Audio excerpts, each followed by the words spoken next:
할렐루야. 자, 옆에 분들과 이렇게 인사하면 좋겠습니다. 예수님의 이름으로 축복합니다. 축복합니다. 네. 네, 얼굴이 많이 굳어 있죠? 네. 여러분, 우리는 하나님을 알고 믿는 자들입니다. 여러분, 하나님 앞에 드리는 이 예배는 우리는 죄에 대해서 죽고 새 생명으로 이 거듭나는 시간이 바로 지금 이 하나님 앞에 예배 드리는 시간입니다. 그래서 우리가 왜 세상에서 불행해야 돼요? 죄 때문에 그렇습니다. 그래서 이 불행한 죄에서 벗어나서 그 죄로 인한 그 상처들을 항상 우리는 갖고 다녀요. 알게 모르게 말입니다. 그래서 그 죄로 인한 상처들을 이 시간 끊어내고 오히려 더 새 생명으로 회복되는, 치유되는 그 시간이 바로 하나님 앞에 예배 드리는 시간이에요. 그래서 이 시간 하나님 앞에 예배할 때 우리가 먼저 하나님 앞에 찬양으로 시작하잖아요. 하나님께 영광을 돌리면서 하나님의 살아계심을 인정하며 또 그 찬양을 통해서 우리가 우리 속에 그 더러운 죄의 찌꺼기들이 보이도록 그렇게 하나님이 우리의 마음을 조명하시죠. 그때 우리는 기도하게 됩니다. 그 기도를 통해서 우리는 다시 한번 결단하게 되죠. 그리고 말씀을 듣게 될 때 하나님 말씀이 우리에게 도전이 되고 그 말씀으로 또 위로가 되고 그 말씀으로 소망이 되어서 그렇게 세상으로 다시 파송되어져 가는 그 시간이 바로 예배 시간입니다. 여러분, 오늘 주님이 지금 우리에게 주신 이 본문 말씀 속에서 우리가 충격적인 단어를 우리에게 적용하기를 원해요. 바로 믿음이 작은 자들아 라는 그 주님의 외침입니다. 예수님께서 그 말씀하신 믿음이 작은 자들이 누구냐? 그러면 믿음이 작은 자들도 있으면 큰 자들도 있을 거 아니에요. 그렇죠? 근데 우리는 오해하는 게 있어요. 믿음이 작은 자는 뭐 예배생활 제대로 안 하고 헌금 적게 내고 뭐 교회 일 열심히 안 하고 이런 사람들 작은 믿음이라고도 합니다. 여러분 물론 그럴 수도 있어요. 그런데 예수님께서 말씀하시는 작은 믿음은 이런 거예요. 눈앞의 현상을 보고 염려하는 사람입니다. 눈앞의 현상을 보고 염려하고 걱정하고 불안과 두려움에 떠는 사람들을 믿음이 작은 자들이라고 얘기하시는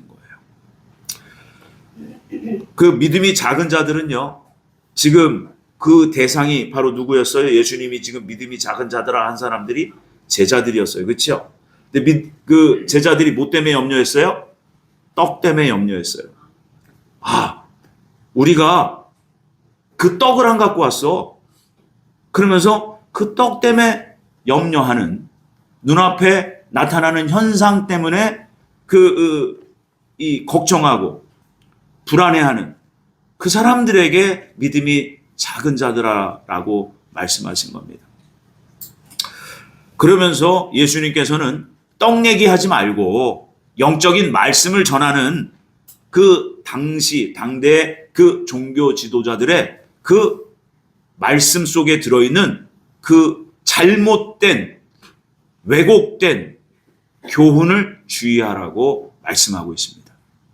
여러분, 우리가 익히 들었어요. 사람은 떡으로만 살 것이 아니라 하나님 입으로부터 나오는 말씀으로 살아야 된다는 거예요. 여러분, 이 말씀이 진짜 나에게 적용이 되어 있는지 여러분 이 시간 우리를 점검하고 우리를 성령의 그 생명의 빛으로 고침받고 그렇게 회복되는 은혜의 시간 되기를 축복합니다. 오늘 첫 번째로 바리새인과 사두개인을 경계하라고 주님은 우리에게 말씀하세요. 1절에서 4절 말씀에 보니까 그 두 집단이 나와요. 바리새인들과 사두개인들이 등장합니다. 이 바리새인들의 그 특징이 뭐냐면 나름대로 보여지는 믿음은 좋아요. 이 사람들의 특징은 여러분 율법을 철저히 지킨다는 거예요. 율법. 곧 율법 하나님 말씀을 철저히 지키는 사람들이에요. 그리고 바리새인들은 부활을 믿어요. 사람이 죽으면 반드시 영원한 부활이 있다라고 그렇게 믿고 말씀을 전하는 자들이 바리새인들이었어요. 반대로 이 사두개인들은 오직 성경에서 당시에는 구약만 있었어요. 구약 성경만. 그래서 그 구약 성경 중에서도 모세 오경만 믿었습니다. 그 모세 오경만 오직 인정했고 그 사후의 부활이나 영적 세계, 천국, 지옥 이런 걸 믿지 않았어요. 그러니까 사두개인들은 어떤 사람이었어요? 지독하게 현실적이고 현세적인 사람들이었습니다. 이 두 집단을 묶어서 바리새인들의 교훈을 주의해라. 사두개인들의 교훈을 주의해라. 여러분, 사두개인들의 교훈은 이단교리입니다. 그것은 말할 것도 없고 지금 바리새인들이 특히 주님이 주의하라고 주신 경고입니다. 그런데 이 바리새인들과 사두개인들이요, 당시에 서로 이렇게 교리가 서로 안 맞아서 믿음이 워낙 달라서 여러분 둘은 서로 대적하는 집단들이었어요. 그런데 이 바리새인들과 사두개인들이 한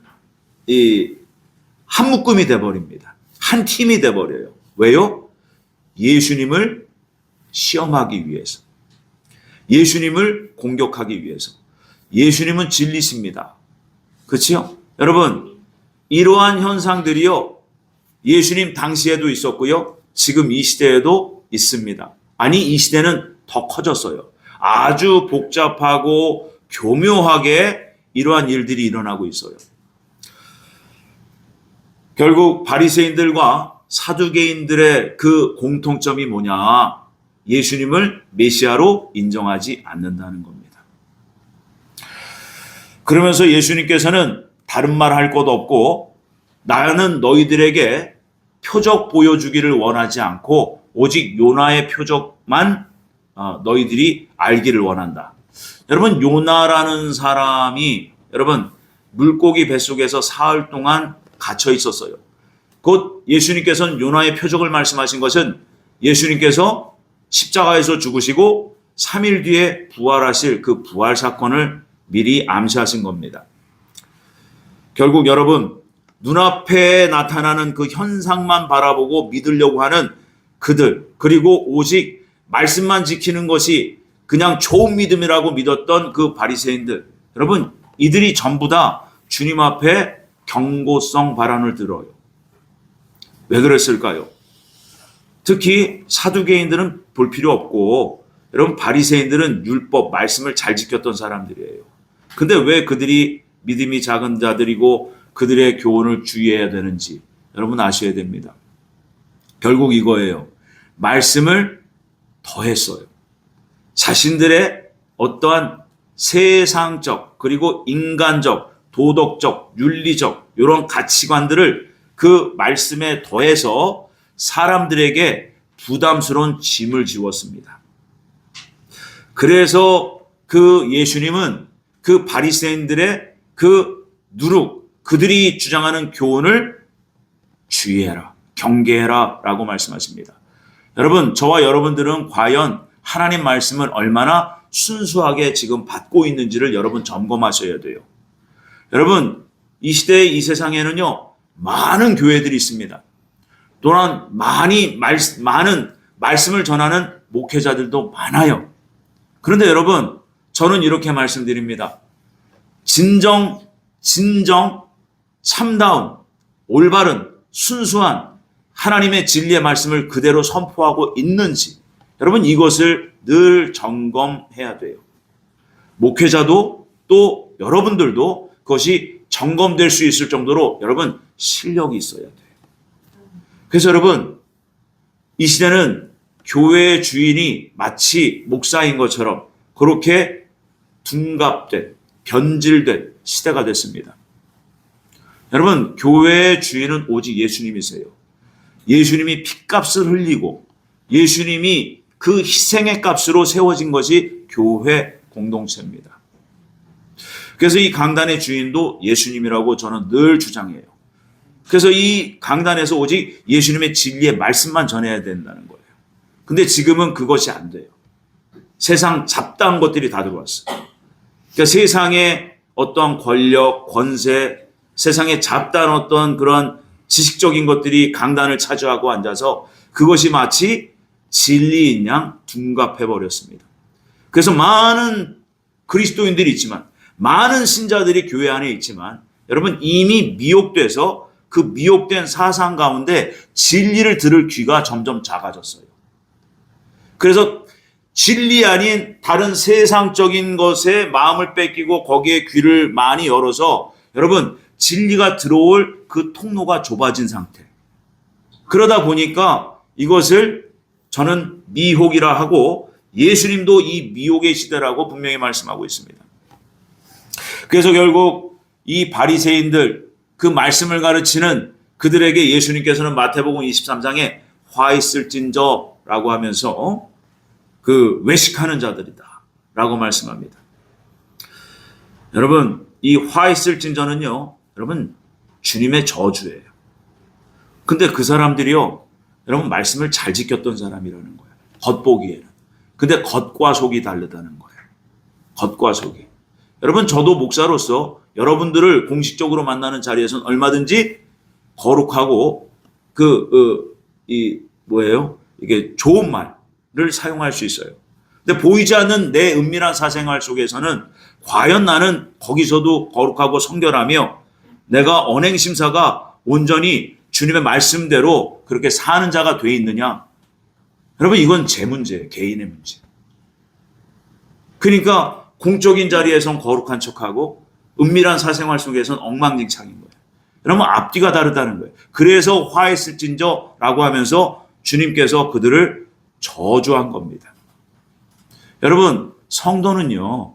진짜 성도는 여러분 겉과 속이 같아야 돼요. 겉과 속이. 속에는 시커먼데 겉으로는 거룩한 척. 주님이 외식한다. 네가 연극하고 있구나. 이렇게 말씀하신다는 거예요. 그래서 여러분 이 사두개인과 바리새인들은요 서로 이렇게 안 맞는 이 견원지관과 같은 그러한 사이였음에도 불구하고 진리 대신 예수님을 시험하고 공격하기 위해서 둘이 한 통속이 돼요. 여러분 신천지 2단 신천지가요 제가 그때 그 사람들을 만났을 때 그 신천지 그 목회자들에게 제가 물었어요. 하나님의 교회가 2단입니까 아닙니까? 말을 못해요. 왜 그래요? 부류가 같아서 그래. 같은 2단, 같은 미혹의 영이 같이 일하고 있기 때문에 그들은 2단입니다. 이 말을 못해요. 참 신기했어요. 여러분 진리에 견고히 서면요. 여러분 진리의 확신을 갖고 있으면요. 진리 대신 주의 성령께서 저를 이끕니다. 저희를 이낍니다. 그래서 여러분 말씀을 매일 읽고 그 말씀을 묵상하라는 거예요. 그 말씀이 우리를 이끄시기 때문에. 그런데 바리새인들은 계시록 22장 19절에 보면 예수님이 이런 말씀을 하세요. 누구든지 이 두루마리의 예언의 말씀에서 제하여 버리면 하나님이 이 두루마리에 기록된 생명나무와 및 거룩한 성에 참여함을 제하여 버리시리라. 아멘입니다. 여러분 하나님 말씀은 있는 그대로 받고 있는 그대로 전해야 돼요. 근데 이 말씀을 저도 사용하지만 신천지 이단들도 사용해요. 왜요? 그들은 잘못된 왜곡된 비진리를 가지고 사람들을 속이고 미혹하고 끌어당기기 때문에 그렇습니다. 그래서 여러분 결국엔 뭐예요? 분별이에요. 분별할 수밖에 없는 거예요. 그래서 분별의 기준이 뭐가 돼요? 오직 순수한 주님의 말씀이 되어야 된다는 거예요. 그래서 우리의 믿음은요. 하나님께서 주신 그 진리의 말씀에 철저하게 기초를 닦고 있어야 돼요. 그러니까 말씀을 모르면요. 결국은 내가 어떤 믿음을 가지고 있는 조차도 모르게 됩니다. 그러니까 진리를 들어야 되는데 사람의 소리를 들으면서 그 사람이 마치 진리인 것처럼 그렇게 착각하는 그러한 오류에 빠지게 된다는 거죠. 그래서 여러분 예배 시간이 중요한 거예요. 이 예배 시간. 정말 나는 하나님께 영광을 돌리고 있나? 정말 하나님께서 나를 지금 다스려 주는 가운데 내가 살고 있나? 여러분, 이것이 늘 점검이 돼야 되는데 특별히 예배 시간은 더욱 중요하다는 거예요. 그래서 죄에 대해서 죽는 자리요, 또 죄를 씻어내고 하나님께서 다시 회복하고 치유하시는 자리가 예배 자리가 돼야 돼요. 그래서 여러분, 많은 사람들이 착각합니다. 성전 입구에 들어오면서부터 예배, 찬양이 시작되면서도 예배, 말씀이 선포되면서부터 예배, 사람마다 다 예배의 예배를 인식하는 정도가 다 달라요. 여러분, 저는 여러분들에게 분명한 예배 정의를 내려드립니다. 여러분들이 주일날 아침에 눈을 뜨면서 교회 갈 준비하는 그 시간부터 전부 다 예배예요. 그런데 그 시간은 내 마음대로, 내 뜻대로, 내 마음대로. 특히 예배하기 전에, 특히 저희 집안이 사실 그래서 저희 할머니가 참 믿음이 좋으신 권사님이셨습니다. 근데 교회를 한번 가려고 그러면 난리가 나요. 집안에서 1시간, 2시간 전부터 무슨 옷을 입니? 밥은 먹고 가니 말고 가니?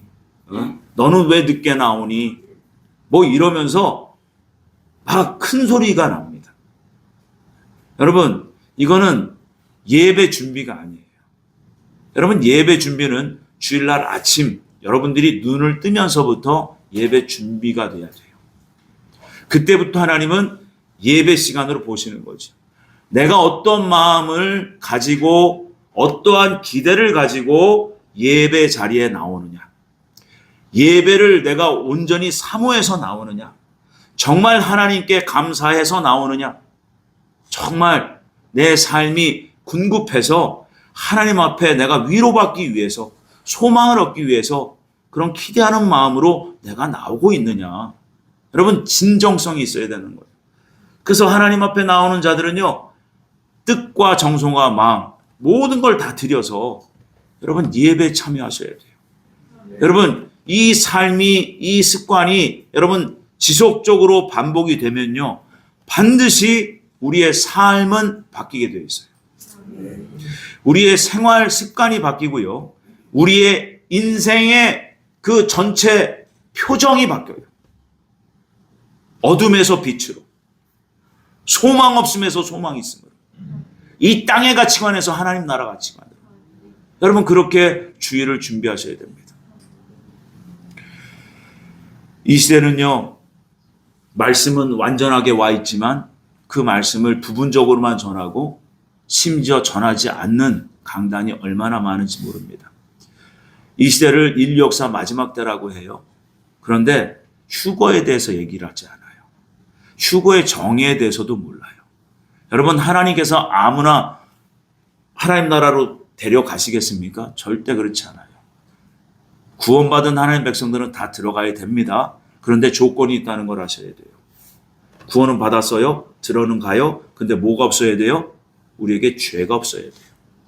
결국은 죄 문제가 이 땅에서예요. 내가 육신을 입고 있으면서 죄 문제가 완전히 해결되신 분들, 죄 뿌리가 뽑힌 분들이 휴거 대상자들이에요.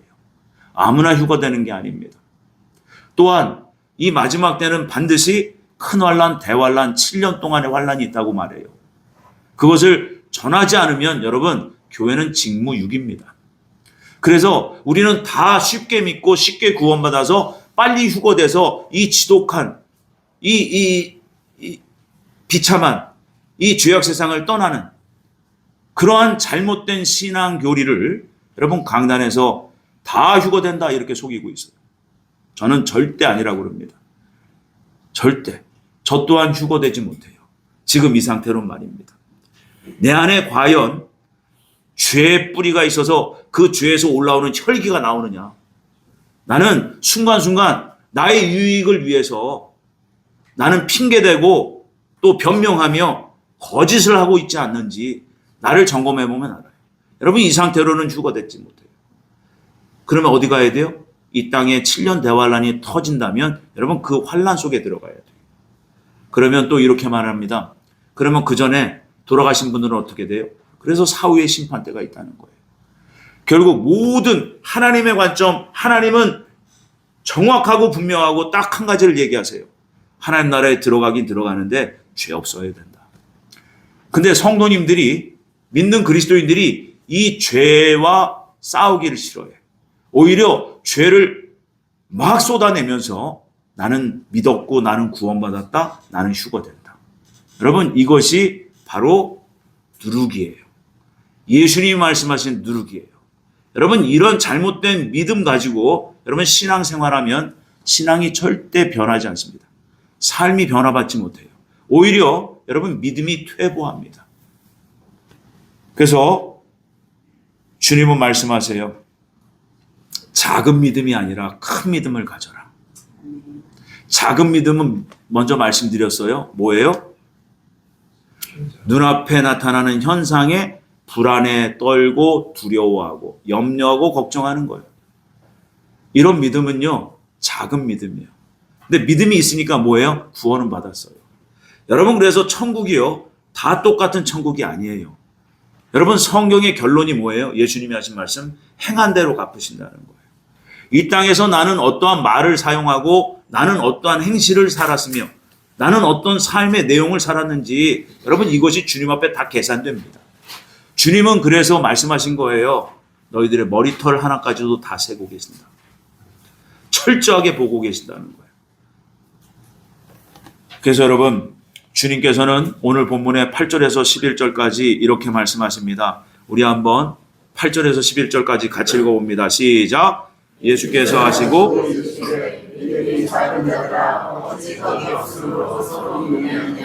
너희가 아직도 깨닫지 못하느냐? 떡 5개로 5,000명을 먹이고 죽은 것이 몇 바구니며 떡 7개로 4,000명을 먹이고 죽은 것이 몇 광줄이었는지 기억하지 못하느냐? 어찌 내 말한 것이 떡에 관함이 아닌 줄을 깨닫지 못하느냐? 오직 바리새인과 사두개인들의 누룩을. 아멘. 여러분, 지금 주님께서는 믿음이 작은 자들을 꾸짖습니다. 주님께서는 지금 작은 믿음으로 살지 말고 큰 믿음으로 살아라. 이 말씀을 하고 싶으신 거예요. 결국 믿음이 작은 자들은요, 말씀 계속해서 드렸듯이 불안, 염려, 걱정 그 속에서 사는 사람이에요. 그 불안, 염려, 걱정, 두려움에 쌓인 사람들은 입술에서 뭐가 나와요? 그 속에 불안함이 나와요. 자신의 진짜 정체성이 나옵니다. 주님은 말씀하세요. 재물과 하나님을 겸하여 섬길 수 없느니라. 그런데 그 신자, 그 그리스도인의 입에서 돈 타령하면 여러분, 하나님이 그분의 주인이 아닙니다. 돈이 주인이에요. 또한 세상에서 이런저런 하고 싶은 일들을 가지고 맨날 그 일만 가지고 얘기하는 사람, 여러분, 제가 보기엔 그리스도인 안 된 거예요. 여러분, 그런 분들이 교회 안에 참 많습니다. 제대로 구원받았다가 거꾸로 믿음이 역주행한 사람들 많이 보게 됩니다. 이런 분들 제가 주변에 상담하는 분들도 있어요. 이런 분들 신앙이 참으로도 심각합니다. 목사님들도 있어요. 네, 목사님들도. 지난 1월 달에 필리핀 가서 말씀 집회하고 거기서 두 분의 목사님이 다퉜어요. 주방에서. 꼭 교회나 집회 때 항상 큰 소리 나는 곳이 주방이에요. 왜 그래요? 여러분, 강단에서 영적인 말씀이 선포되는데 주방에서 뭘 준비해야 돼요? 육적 음식을 준비해야 돼요. 떡을 준비해야 돼요. 그러니까 육적인 일에 힘을 쓰고 거기에서 일하고 수고하면서 거기에 육적인 가치관으로 거기서 서로 이게 대립하는 겁니다. 이게 짜니, 뭐 맛이 있니 없니, 싱거우니 하면서 각종 얘기를 하잖아요. 그게 다 뭐예요? 여러분, 육정이에요. 육정. 그래서 여러분, 그 주방이 은혜가 넘치면요, 여러분, 교회는 저절로 잘 되게 돼 있어요. 근데 저희 주방 어때요? 평화롭고 은혜가 넘치잖아요. 그러니까 당연히 잘 될 수밖에 없어. 누군가의 헌신과 희생으로 늘 우리가 주일날 식사를 대접받습니다. 여러분, 은밀하게 그렇게 준비하는 모든 손길들을 여러분 축복해 주셔야 돼요. 그래서 여러분, 우리가 영과 육이요 잘 조화를 이루어야 돼요. 근데 육이 영을 앞서면 여러분 그건 안 됩니다. 항상 영적 가치관이 먼저야 돼요. 그래서 여러분, 영으로 배가 불러야지 육으로 배가 부르면 영이 힘을 잃게 되어 있어요. 그러니까 육적으로 너무 진수성찬도 사실 바람직하지 않아요. 어떤 상황이든 입에 맞든 안 맞든 항상 감사함으로 모든 것을 취하시면 그것이 하나님이 기뻐하시는 길이 됩니다. 그래서 성경에서는 육적인 것으로 염려하지 말고 두려워하지 말라고 합니다. 특히 성경에서는 두려워하지 말라, 염려하지 말라는 이 단어가, 이 말씀이 365번이 있어요. 1년이 365일입니다. 그러니까 하나님은 뭐를 요구하세요? 365일 1년 동안 어느 날에도 두려워하고 염려하고 불안해하지 마라. 내가 너를 책임질게. 여러분, 이게 약속이에요. 이 약속을 정말 믿고 그 믿음대로 사는 거예요. 여러분, 불안합니까? 여러분, 기도하세요. 어떤 일이 여러분 내 마음대로 되지 않습니까? 주님 앞에 엎드리세요. 근데 그것을 안 해. 그러면서 그냥 내 염려, 걱정, 두려움을 그냥 쏟아내는 거예요. 여러분, 믿음이 역주행합니다. 그래서 주님께서는 마태복음 8장에 보면 그 큰 믿음을 칭찬한 분이 한 분 계세요. 큰 믿음, 바로 이방인이에요.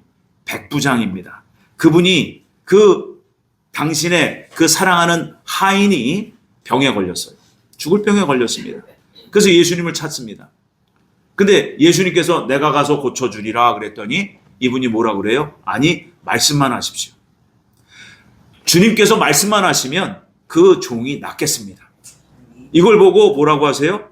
큰 믿음이다. 이만한 믿음은 본 적이 없다라고 말씀하십니다. 그렇습니다, 여러분. 큰 믿음, 여러분, 덮어놓고 믿는 믿음도 대단히 위험합니다. 그래서 여러분, 큰 믿음은요, 갑자기 생기는 게 아니에요. 여러분, 큰 믿음, 만약에 그 5병이여 7병이여의 기적 앞에서 그 많은 그 놀라운 현상들을 보면서 그들 당시에 그 거기 있는 사람들 전부 다가 얼마나 놀랬겠어요. 그래서 엄청난 믿음이 생겼겠죠. 주님에 대해서. 주님이 하시는 말씀에 대해서. 근데 그들이 남았던가요? 여러분, 다 떠납니다. 하나도 남지 않아요. 다 떠났어요. 그래서 여러분, 큰 믿음은 어떠한 기적의 현상을 보면서 믿음이 갑자기 생기는 것을 큰 믿음이라고 안 해요. 큰 믿음은요, 시간이 걸립니다. 결국은 우리는 광야 성도예요. 광야를 지나가야 돼요. 이 광야에서 여러분, 연단받은 믿음이 되어야 되는 거예요. 고난 중에 여러분, 그 고난을 이겨낸 믿음이 되어야 되는 거예요.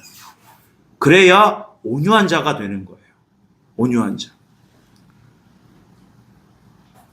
그 주님은 말씀하십니다. 큰 믿음을 가지라고 말입니다. 근데 이 큰 믿음이요, 결국에는 매일매일 단련되어져 가는 믿음이어야 돼요. 특히 여러분 잘 보세요. 우리가 매일매일 하루하루 살면서 사람들과 늘 접촉합니다. 그 사람들과의 관계 속에서 우리가 믿음이 자라간다는 걸 여러분 아셔야 돼요. 말씀을 듣고 여러분 그 말씀을 붙잡고 사람들과의 관계 속에서 우리의 믿음이 자라가는 거예요. 그래서 여러분, 큰 믿음을 가지려면 어떠한 성도가 돼야 되는지를 여러분 말씀드릴게요. 특히 관계입니다.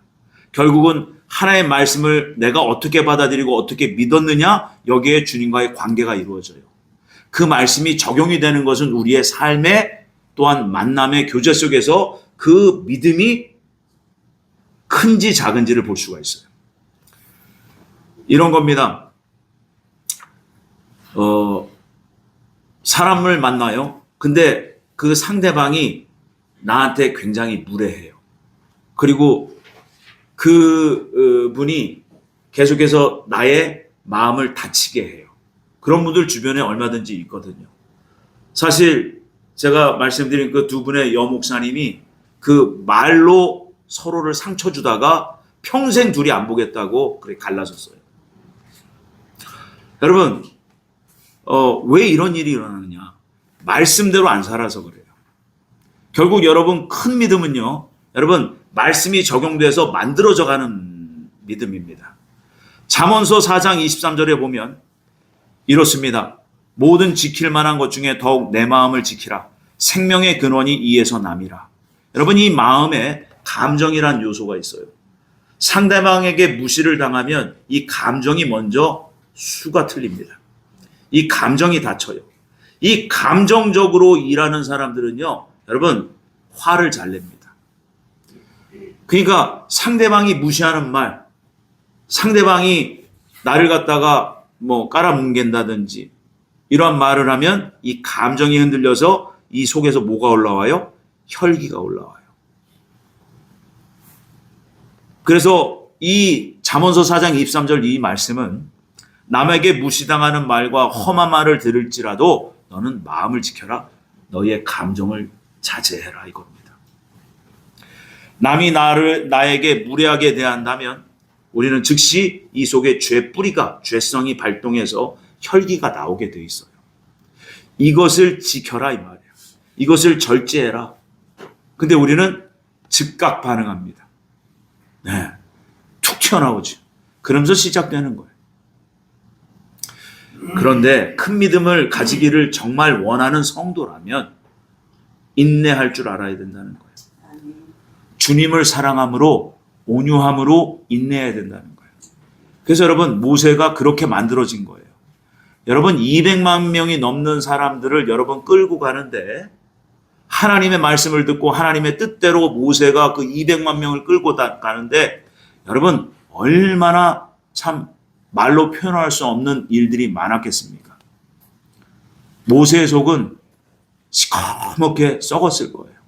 그런데 모세는 그때마다 하나님 앞에 엎드렸어요. 하나님 살아계시니까, 하나님 지금 보고 계시니까, 하나님께서 나에게 지금 명령하셨으니까 이 말씀에 내가 끝까지 순종해야지. 여러분, 이게 죽도록 충성이에요. 다른 게 충성이 아니에요. 말씀을 지키는 거예요. 그 말씀을 내 마음에 적용해서, 내 삶에 적용해서 여러분 어떤 상황에서든지 여러분 죄 짓지 않는 것이 큰 믿음이에요. 그래서 잠언서 4장 23절 이후에 이렇게 말씀합니다. 구부러진 말을 내 입에서 버리고 삐뚤어진 말을 내 입술에서 멀리하라.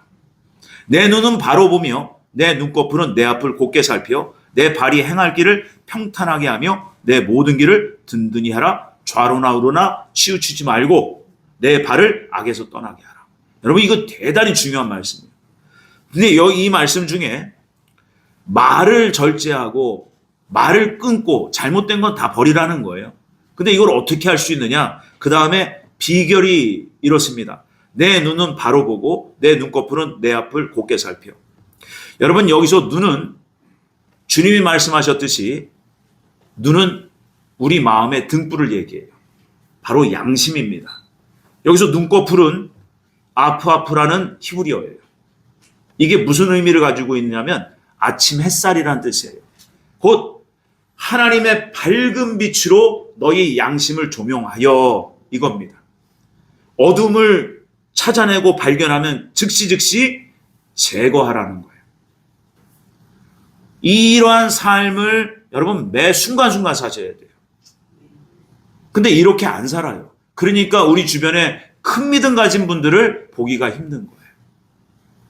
다 그러니까 작은 믿음으로 그냥 현세적인 눈앞에 나타나는 현상에 일희일비하면서 그냥 어떤 분들은 믿음이 역주행하고 있는. 그러니까 하나님 보시기에는 안타깝고 어떻게 해요? 인류 마지막 끝은 다 오지. 근데 나는 안 고쳐. 그러니까 어떻게 됩니까? 불행한 거예요. 불행한 겁니다.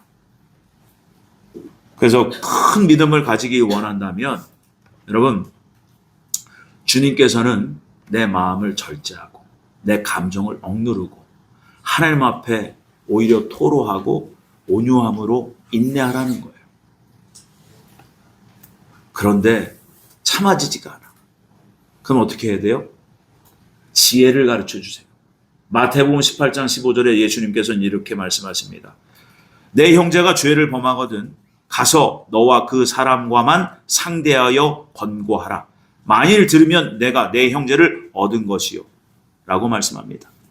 여러분, 이게 친구를 사귀는 비결이에요.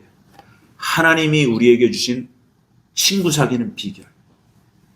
결국 뭐예요? 남의 허물을 지적하고 비방하고 비난하고 험담하지 말고 그 허물이 지속되거든 가서 은밀하게 1대1로 가서 권면해라. 그러지 아니하면, 그것을 듣지 아니하면 그 모든 이들에게 알리어서 그 악을 제거해라. 주님이 주신 지혜의 말씀이에요. 여러분, 교회 공동체가 이렇게 세워져야 돼요. 그러면 우선 내가 어떤 사람 돼야 돼요? 여러분, 큰 믿음을 가지려고 하는 사람이 돼야 되는 거예요. 언제까지 작은 믿음으로, 언제까지 그리스도의 초보로, 언제까지 어린아이로 그냥 하나님 앞에 칭얼대고 그러겠습니까? 이런 믿음은 자라지 못한다는 거예요. 주님은 말씀하십니다. 노를 품는 자와 사귀지 말고 울분한 자와 동행하지 말지니 그의 행위를 본받아 내 영혼을 올무에 빠뜨릴까 두려움이니라. 여러분, 주변에 이런 분들이 없을 수는 없어요.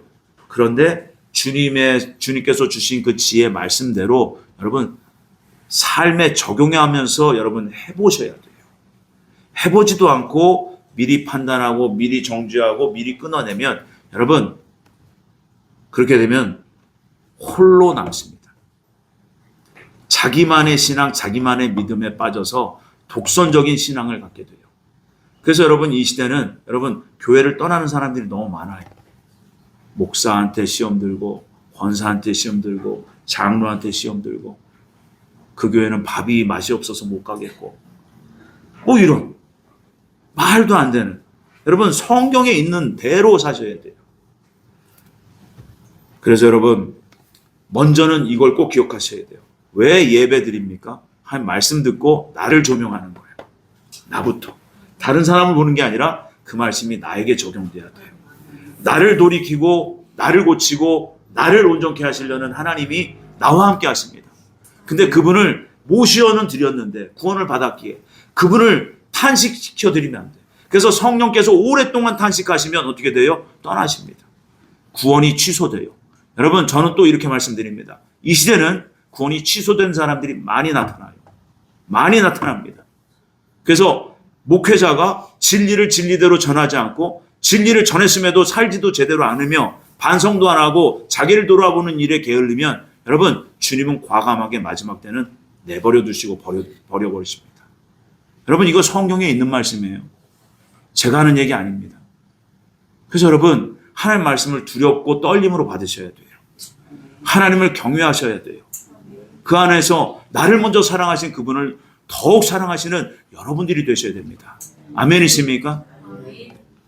오늘 주님의 말씀을 붙잡고 우리가 작은 믿음에 머무르지 말고 오직 큰 믿음으로 발전하여서 그렇게 하나님의 그 살아계심을 우리가 세상에 나타내고 또 그렇게 하나님이 영광스럽게 우리를 자랑스러워하도록 주님 그렇게 우리가 살아내는 큰 믿음을 가진 우리 늘사랑의 모든 지체들이 되기를 예수님의 이름으로 축복합니다. 기도합니다.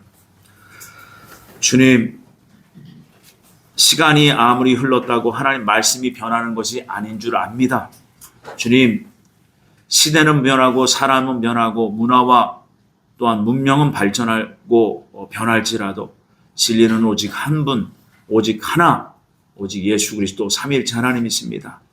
주님, 우리 늘사랑교회 모든 지체들이 믿음의 진보를 이루는 큰 믿음 가진 자들 다 될 수 있도록 주의 성령님 날마다 우리 양심을 밝게 조명하여 주옵소서.